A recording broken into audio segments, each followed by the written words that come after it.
25 जुलाई 2024 नवी मुंबई उरण तालुका। एक पिता जो अपनी मिसिंग बेटी की रिपोर्ट दर्ज कराने पहुंचा, जहां एक लड़की रहस्यमय तरीके से गायब हुई। फिर 24 घंटों के अंदर घर के ही कुछ दूरी पर उसकी बॉडी मिली, जिसकी कंडीशन ऐसी थी कि दुश्मन के भी हाथ कांप जाए। चलिए जानते हैं क्या थी असली कहानी। फैमिली, जिसके मुखिया सुरेश शिंदे, बेटी यश्री शिंदे पढ़ाई की, कॉमर्स की, 20 साल की उम्र में प्राइवेट कंपनी में जॉब करनी स्टार्ट कर दी, जहां as a data entry operator वहां पर काम किया। घर वाले भी खुश थे कि बेटी अपने पैरों पर स्टैंड है। सब कुछ अच्छा चल रहा था। अचानक 25 जुलाई 2024 यश्री अपने पापा के पास जाती है और कहती है कि मुझे अपने फ्रेंड के पास जाना है। ऑफिस से छुट्टी लेकर यश्री फ्रेंड के घर चली गई। जब शाम हुई, बेटी घर नहीं पहुंची तो माता पिता को चिंता होने लगी। फोन ट्राई किया तो फोन भी स्विच ऑफ आ रहा था। परिवार वालों ने सभी दोस्तों के पास कॉल की, पूछा कि यश्री वहां पर गई है, तो पता चला कि वहां पर यश्री गई ही नहीं। शाम बीत गई, रात का समय हो गया, बेटी का कुछ पता ही नहीं चला। तो परिवार वाले हर जगह बेटी को ढूंढने की कोशिश करते रहे। हर जगह ढूंढने के बाद जब घर वालों को कुछ खबर नहीं मिली तो पिता सुरेश शिंदे अब पुलिस स्टेशन पहुंचे। वहां बेटी की मिसिंग कंप्लेंट लिखवाई। पुलिस वालों ने कंप्लेंट दर्ज करके छानबीन शुरू कर दी।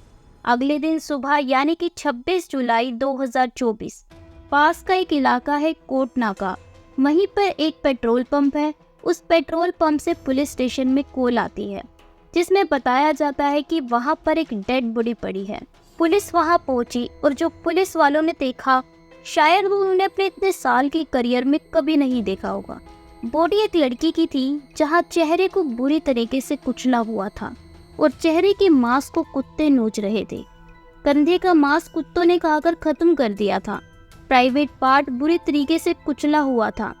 यही नहीं, शरीर पर जगह जगह चोट के निशान थे। कुत्तों ने बॉडी को इतनी बुरी तरीके से नोचा था कि बॉडी आखिर है किसकी ये समझ ही नहीं आ रहा था।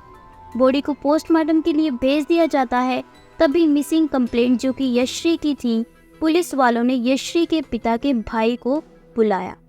डेड बॉडी दिखाकर पूछताछ की। उन्होंने पहचानने से इनकार कर दिया, क्योंकि बॉडी पर जो कपड़े थे वो यश्री से मैच कर रहे थे।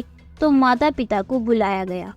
चेहरा था ही नहीं तो बॉडी की पहचान आखिर कैसे होती। कमर पर एक टैटू था, जिसे देखकर मां ने पहचान लिया कि ये उसकी बेटी यश्री ही है। अब बॉडी को पोस्टमार्टम के लिए भेजा जाता है। जिन डॉक्टर्स ने पोस्टमार्टम किया, उन्होंने बताया कि ब्रूटल केसेस तो बहुत देखे हैं, लेकिन इसे देखकर मेरा खुद का कलेजा कांप गया, क्योंकि प्राइवेट पार्ट पर इतने बुरे तरीके से चाकू मारे गए थे कि हैवानियत की सारी हदें पार हो चुकी थी। वहां खड़ा हर शख्स पोस्टमार्टम की रिपोर्ट आने के बाद सदमे में था। लेकिन अब सवाल ये था कि आखिर ये सब किया किसने। माता पिता बस एक ही नाम दोहरा रहे थे, वो था दाऊद। लेकिन आखिर ये दाऊद है कौन, जिसने इतनी बेरहमी से 20 साल की लड़की के साथ ये हरकत की। आखिर उसकी क्या दुश्मनी थी यश्री शिंदे के साथ। ये सब जानने के लिए एक बार यश्री के पास्ट में चलते हैं, जब यश्री 14 साल की थी। 14 साल के बचपन की उम्र, जहाँ कहीं भी मन भटक जाता है।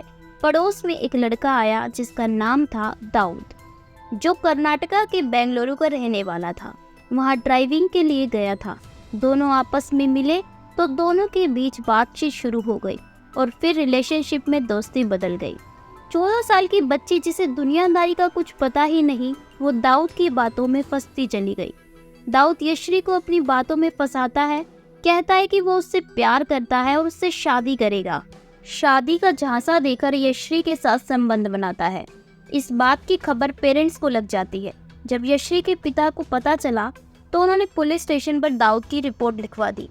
पुलिस वालों ने जब दाऊद के खिलाफ जांच की तो पता चला कि दाऊद तो पहले से ही शादीशुदा है, ऑलरेडी एक बीवी बच्चे वाला इंसान है, लेकिन उसने यश्री को धोखे में रखा है। अब पुलिस वालों ने दाऊद को गिरफ्तार किया और उस पर पोक्सो एक्ट लगा दिया। 1 साल तक जेल में रहने के बाद जमानत पर बाहर आ गया। अब फिर से सवाल ये था कि आखिर यश्री गई कहाँ। पुलिस ने कई इलाकों की सीसीटीवी फुटेज निकालनी शुरू की। फाइनली पुलिस को एक ऐसी फुटेज मिली जिसमें 25 जुलाई 2024 की दोपहर 2:14 पर जयश्री हाथ में अम्ब्रेला लिए हुए फोन पर किसी से बात करते हुए रास्ते से गुजर रही थी। तभी वहां 8 मिनट के बाद ही एक शख्स यश्री का पीछा करते हुए दिखाई दिया। यह शख्स कोई और नहीं बल्कि दाऊद शेख था। जब पुलिस ने पूछताछ शुरू की तो यश्री की एक दोस्त ने बताया कि 24 जुलाई 2024 को यश्री ने उसे बताया था कि वो किसी से मिलने जाने वाली है और उसका मिलने का मन तो नहीं है, लेकिन किसी मजबूरी के चलते उसे वहां जाना पड़ेगा।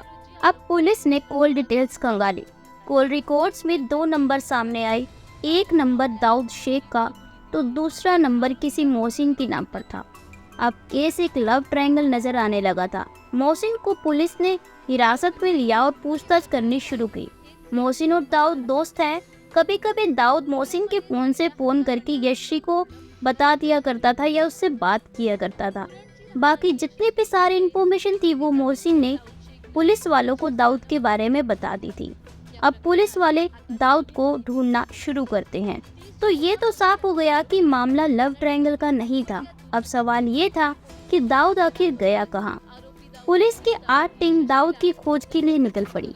दाऊद उरेन से सीपीडी बेलापुर स्टेशन के पास पहुंचा। फिर वो पनवेल गया जहां उसने अपने दोस्त से कहकर अपने अकाउंट में पैसे ट्रांसफर करवाए। अब फाइनली वो कर्नाटका के गुलबर्गा गांव चला गया जहां उसकी दादी का घर था। अब इन्फॉर्मर्स की हेल्प से पुलिस ने दाऊद को पकड़ लिया। 30 जुलाई 2024 दाऊद को शाहपुर कर्नाटका की एक पहाड़ी से अरेस्ट किया गया। रिमांड पर जाने के बाद दाऊद ने जो खुलासे किए, अब पुलिस को नया एंगल दिखने लगा। 2019 में जेल से बाहर आने के बाद दाऊद का एक्सीडेंट हो गया था, जिसके चलते वो 45 डेज बेड पर पड़ा हुआ था। उसके बाद वो वापस कर्नाटका लौट गया। दाऊद ने पुलिस को बताया कि यश्री और वो बहुत पहले से ही एक दूसरे को जानते थे। तो जेल से निकलने के बाद दोनों में फिर से बातचीत शुरू हो गई थी। दाऊद की जब कॉल रिकॉर्डिंग्स निकाली गई तो ये बात सच साबित हो गई। यश्री की बॉडी पर दाऊद के नाम का एक टैटू भी पुलिस वालों को मिला था। तो ये बात साफ हो गई थी कि ये आपस में रिलेशनशिप में थे। दाऊद ने बताया कि वो यश्री को बार बार शादी का प्रेशर बना रहा था, लेकिन यह शादी से मना कर रही थी। यश्री एक ट्रैप में फंस चुकी थी। यश्री की प्राइवेट फोटोज भी दाऊद के पास थी और उन्हें लीक करने की धमकी यश्री को बार बार मिल रही थी। दाऊद उसे ब्लैकमेल कर रहा था। 24 जुलाई को फोटो फेसबुक पर अपलोड करके उसे डिलीट भी किया था। अब यश्री ना चाहते हुए भी दाऊद से मिलने के लिए तैयार हो गई। 25 जुलाई 2024 दोपहर 2 बजे दाऊद से मिलने जूही नगर रेलवे स्टेशन पहुंची। दोनों के बीच झगड़ा हुआ। दाऊद ने यश्री के ऊपर चाकू से वार करना शुरू कर दिया। पत्थर से फेस को कुचल दिया। यश्री के पेरेंट्स टूट चुके थे क्योंकि उन्होंने अपनी यंग लड़की को खो दिया था, सिर्फ एक सनकी की वजह से। लेकिन यहाँ इंसाफ मिलेगा या नहीं ये किसी को नहीं पता, क्योंकि केस अभी तक बस चल ही रहा है और वो कितना चलेगा ये भी किसी को नहीं पता। फिलहाल इस वीडियो में बस इतना ही। ऐसी ही और सच्ची घटनाओं के लिए चैनल को अभी सब्सक्राइब कर लीजिए। वीडियो को लाइक और शेयर कर दीजिए।